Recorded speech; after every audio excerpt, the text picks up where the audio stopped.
Өнөөдөр бид нар Хүрээмайдар Бурхнаа дугантай сэргээгээд нээлтээс хийж байгаа ийм сайхан өдөр байна. Тэгэхээр одоо энийг анх санааттай үүссэн өдрөөс хойш өнөөдөр хүртэл бид олон жилийн хугацаанд чармай зүтгэсний хүчээр ийм сайхан бүтээж чадлаа. Энд бол олон түмэн сүстэй олон бидэнд их тус дэмжиж боллоо.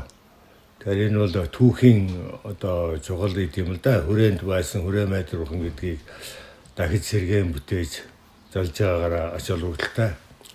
Энэ бол хуучин 5 дугаар бүгд үед бүтээсэн гэдэг үгэнд байгаа шүү дээ. Энийг өнөөдрийн үед бид сэргээгээд ингээд явж байгаадаа бид их баяртай байна. Энд одоо тусалсан зохиолагч байгууллага, гүйцэтгэгч, антивлагч нараа болон дэмжсэн бүх хүмүүс талархлаа илэрхийлж байна.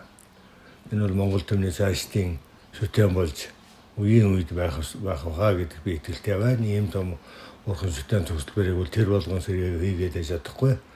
Энэ бол бас нэлээд хэдэн жилийн дараагийн мэрэгдэх ийм том бүтээл болсон гэдэгт би итгэлтэй байна.